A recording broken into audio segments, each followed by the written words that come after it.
Welcome to the Schools of Excellence podcast, where we have conversations about education, leadership, and building a school of excellence. The goal on this show is to bring you clarity, up-level your mindset, and give you practical strategies and inspiration so you can show up with confidence and trust your decision-making. I'm Chani Olshansky. I'm a mom of 4 under 10, a former New Yorker, and been in the early childhood field my entire life. And I'm so grateful that you've joined me for this conversation. Hello, everyone, and welcome to another episode of the Schools of Excellence podcast.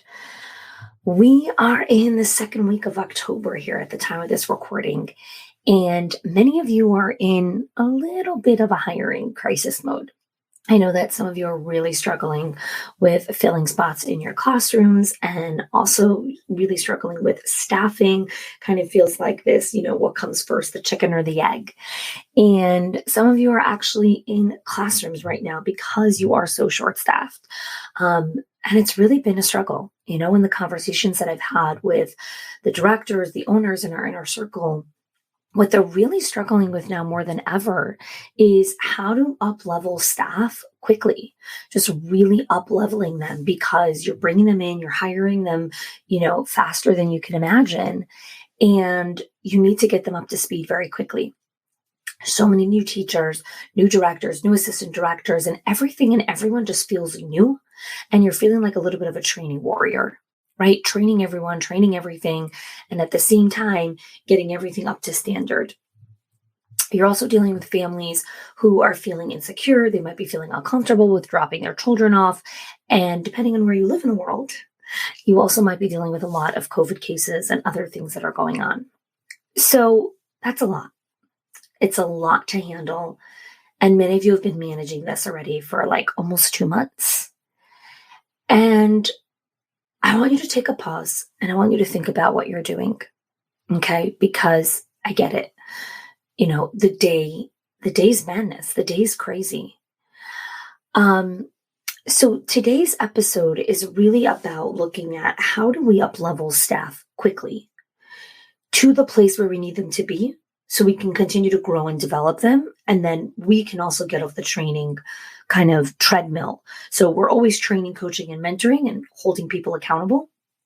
But this level of training and intensity, we want it to be for short bursts. So what's challenging about training, specifically in the beginning, is it's very basic. It's very basic training. And as a leader who's listening to a podcast on Schools of Excellence, you don't like basic, right? You want next level. You want excellence. You want things bigger and better and bolder, and you're going to get there. Right now, you're in a different kind of season of growth, a season of growth of the minds, of your young staff, of your new staff, so that you can continue to grow and work with them. I don't want you to look at this season as stagnation or maintenance or anything that makes your mind feel upset or frustrated. I want you to look at this season that many of us find ourselves in by not judging yourself, because that's going to do wonders to your brain, to your heart, and how you choose to show up for this season. So it's a very different kind of season of growth. Okay? Now, the thing that I want us to look at in this episode is we're going to look at 3 different components of up-leveling staff. And depending on where you are in the pendulum, you're going to choose what makes sense for you to focus on with your staff and how to up-level them quickly.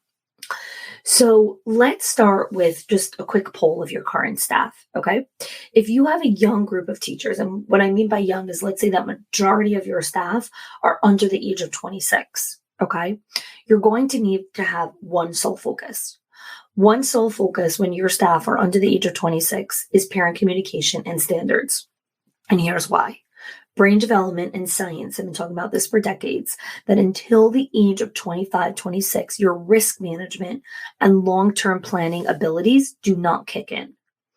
And so it's only when you're 26 and over that the ability to do some long-term planning, understand risk management, understand ambiguous decision-making, perspective taking, all of these things kick into high gear. Now, the other thing that really happens is in our ability to do all these things kind of a little bit later on, after 26, we also have empathy for families. We have empathy for a parent's struggle. Our worldview begins to change, right? Now, this isn't like hard and fast, you're 26 and boom, your brain changes, I've seen a lot of people over the age of 40 struggle with communication. And a lot of that also comes, just from lack of wanting to deal with conflict, right? It comes from conflict avoidance and not wanting to deal with problems. So back to the focus of the beginning of the school year months is with young staff, you really want the focus to be on parent communication, right? How do we talk to parents? What do we say to parents? What do we not say to parents? When do we say it? How do we say it? What's really important to understand is with young staff, they are really struggling with seeing how their words are being perceived to the person that they're talking to. They are not understanding that they're not talking to the person. They're talking to this person about their child. And when someone is being spoken to about their child, you're hitting a very different nerve. You're hitting a very different part of their soul. And the way that it's communicated, the way your body language comes across, your eye contact, your facial expressions, your tone of voice when you're communicating it, and what you're actually choosing to say, right? It's so important to understand the different types of communication. Communication is not just verbal face-to-face communication, which actually is many times the least amount of communication we have with parents. It is in the email exchange. It is in the apps on both Kangaroo Time or whatever, Brightwheel or whatever apps you're using. It's on the messages that you send home, the little sticky notes that you send home. It is in the emails that you send to parents. It's in the, stuff that you post outside the classrooms. Those are huge in how you communicate to families, and not just on a generic level, like, this is what we're doing with the class, on a specific level, your specific beautiful child. Young teachers just want to get the message out there. They just want to say what they need to say, so it's off of them. And they're not realizing the impact of their words on the families. And I've seen this so much over the last 6 weeks. Leaders are really struggling with parent retention right now. Less of even just teacher retention, parent retention, really keeping families. And different people are leaving for different reasons, but really understanding that the way that the parents are being communicated with is so key. It's really integral to the continuity and longevity of your center.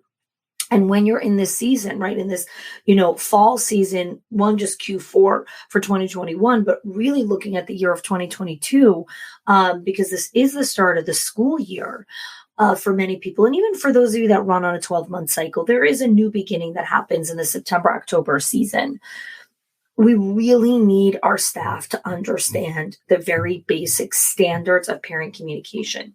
And for every single center, the standards of parent communication are going to be very different, depending on, your demographic, where you are in the world, the types of parents that you have. There's so many factors that come with that. And then also understanding, helping teachers starting to develop parent relationships, right? Just really helping staff understand, how do you cultivate a parent relationship? How do you start showing the parent that you care about them, that you see them, that you understand their child, that you have their best interest in mind? Do not assume that because you're the child's teacher, the parent automatically trusts you that you have their best interest in mind. It just doesn't work that way, So just a personal story. Yesterday, I was on the phone with my son's teacher. My son is a lot older. He's 11, but he's struggling socially in the classroom a little bit with some things that are going on. He's still, new to the school. It's only his second year. And I called up the teacher and spoke with him. And I was like, listen, this is what I see, what's going on with my son. These are some of the things that he's been telling me. Would love to hear, what you're seeing in the classroom. And I was really impressed with how the teacher responded with really facts on the ground. And he spoke with a lot of empathy and understanding. He started with really just validating what it feels like to be a parent in a position where your child's struggling socially. He really spoke about what is developmentally appropriate in a sixth grade classroom, what's kind of things that are happening right now, what are some of the signs of like good nature teasing, what are some signs of like, oh, this might be turning into some bullying, what are some of the strategies that we should look out for that our son is telling us about, and then he was letting us know what he was going to monitor over the next 2 days, and then when we were going to check in with each other. And he really immediately put this whole game plan together on the phone within 5 minutes, right? He didn't have any kind of pre-warning of what I was going to talk to him about. What impressed me most about the conversation with the teacher was a few things. 1, his empathy for the struggle. 2, his real knowledge of developmentally appropriate practice for the age that he was teaching. And 3, his ability to create a game plan. I wasn't expecting a game plan. I'm a very realistic parent. I wasn't expecting the teacher to come up with something on the spot. I really just wanted the teacher to understand what we were going through and wanted him to be aware of the problem. Now, with young teachers, right, who are teaching young minds, babies, infant, toddlers, preschool age, even for those who listen to this podcast who teach, have school age children, right?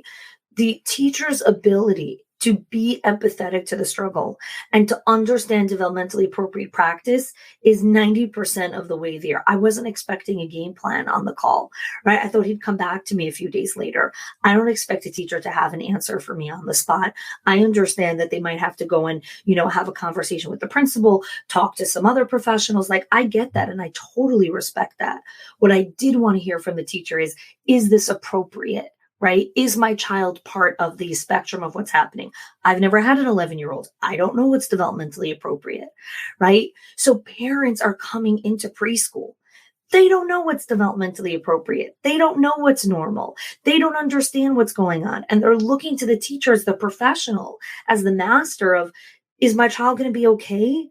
And they're not saying it in that way. Like, is my child going to be okay? They say it in many different ways, depending on their communication style.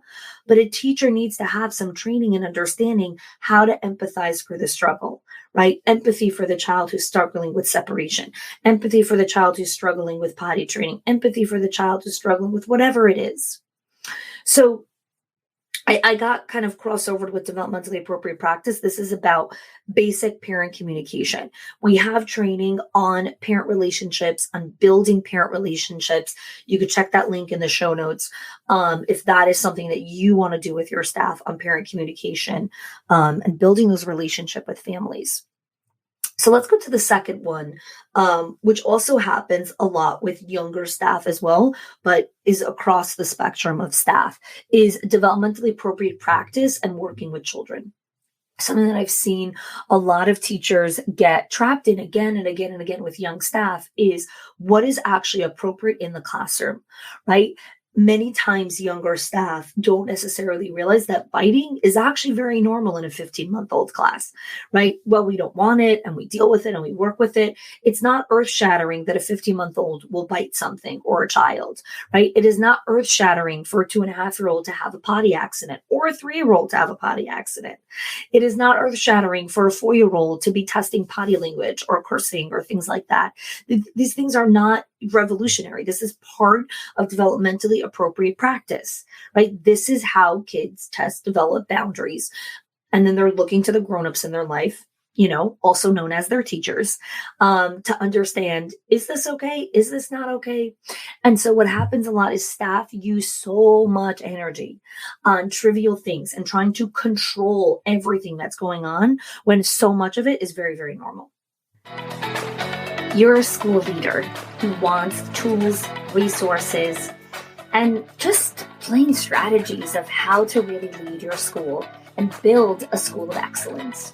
Well, I created something called the School Leadership Toolkit, which has over 10 resources covering topics like parent-teacher relationships, difficult conversation, teacher appreciation ideas, and time management, along with to-do list management. Some of the things that you get in the School Leadership Toolkit is how to lead parent-teacher conferences. This is a masterclass training and to show your staff so that they can lead conferences with ease. We have a parent partnership blueprint, which is the step-by-step formula for authentic parent relationships. I have a training on how to get your to-do list done and how to create your calendar for one-on-one meetings with staff. I have tools on how to filter distractions so that you can make the best decisions, and reflective questions to ask teachers for goal setting and performance reviews, along with so much more. This mini toolkit is actually just the thing that you need to kick off this amazing school year and give you the confidence and the ability to trust your decision making as you head into another amazing year. Go check it out, the link in the show notes, or go to hani.me/toolkit.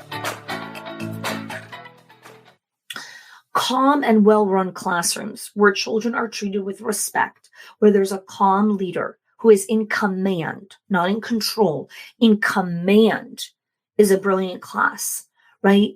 Many times the teachers get very obsessed with worrying about the academics because that's a big part that they control, as opposed to understanding emotional development of the child, connecting with the child, love, really just embracing the whole child. And that's what they really need to be doing first. And so if you're looking at your overall staff, and you could pause this podcast, pull out your teacher roster, look at your staff. You might own multiple locations. It might be location specific. You might have one location that really needs to work on parents. You might have another location that really needs to work on developmentally appropriate practice, right? Children learn everything through play and loving adults in their life. This is what they need. And so if you have staff that need to understand developmentally appropriate practice, understand how to play intentionally with children, how to connect with children, we have an amazing training on that as well. The link is in the show notes. You guys could go check that out. And that could be super helpful for a staff development day, staff training, a meeting, whatever it is, something super powerful to help your staff as well during this season. And the third and final one is just basic policy and safety. Some of you are actually not in any of the above two places, but you're actually in a place where your staff are struggling with some basic safety things, right? Like don't leave kids on the playground or do head counts, on understanding the very basics of taking care of a child. And so that is a very different place. And that is very basic safety policy and procedure that should really be given over within first kind of 48 hours of the staff being in the building, so they understand super basics of safety, and then school policy and protocol. So what I want you to look at here, just as we kind of pull this episode together, is that how we're up-leveling staff quickly is really about understanding the sliding scale of 30, 60, 90-day mile markers, right? What are the 30, 60, 90-day specific benchmarks that the staff need to know and understand to keep the center open and running? I'm going to say that one more time. What are the 30, 60, 90-day mile markers that the staff need to know and understand to keep the center open and running? Many of us are a few steps ahead. We're looking at, performance reviews and up leveling and promotion and track, like just there's things that we're not ready for yet, right? We need to look at the important indicator, open and running, right?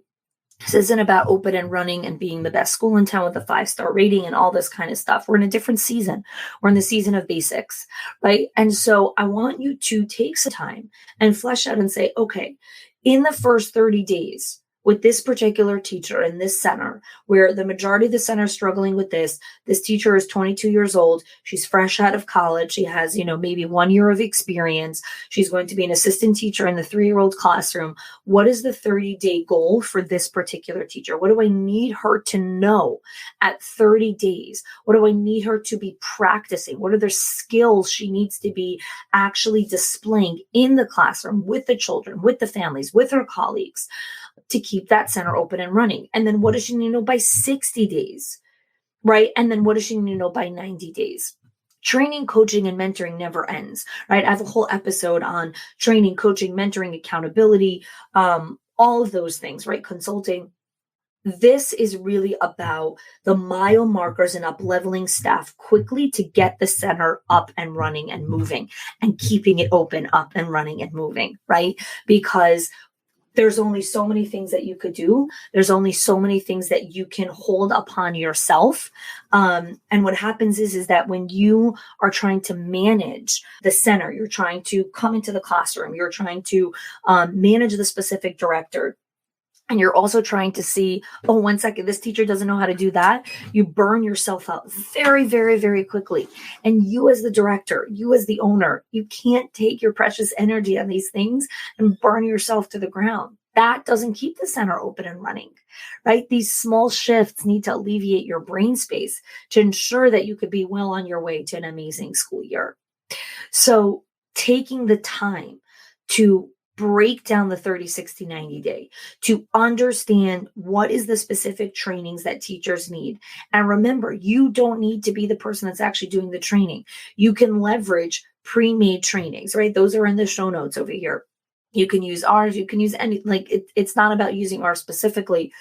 It's about understanding that you can leverage the power of technology with done for you trainings for your staff. You can look at what if my staff knew this, right? If my staff knew that in a toddler classroom, this was appropriate, how would that change the trajectory of that class, right? If this particular teacher knew how to talk to a group of parents, how would that change the tone and environment of that parent group? How would that impact parent referrals and parent retention? All right, I'm going to leave you guys with this. You have a lot on your plate. You have a ton of responsibility. Your to-do list never ends. Your responsibilities never end. And pausing and thinking about the training and up-leveling of your current staff in this season is going to have tremendous ripple effect on the ability of alleviating a lot of mental brain space and emotional labor that you're carrying during this season. So thanks so much for joining me for this episode. Would love for you to actually join us in our Facebook group, the Schools of Excellence Lounge, where we're going to continue the conversation on these 30, 60, 90 day mile markers, and wishing you all an amazing day. Thanks so much for joining us. If you are loving the Schools of Excellence podcast and have gotten any value out of it for your school, I would love if you can do two things for me. One, subscribe to the show so you never miss an episode. And two, can you please leave us a review? Reviews help other school leaders know that this is the place to learn how to build a school of excellence. And I would be so grateful if you can do that for us. Your help and support makes this show to be able to be listened by the thousands of other school leaders all around the world. Thanks so much for listening, for giving us your time and attention each and every week. And I appreciate that you have joined us.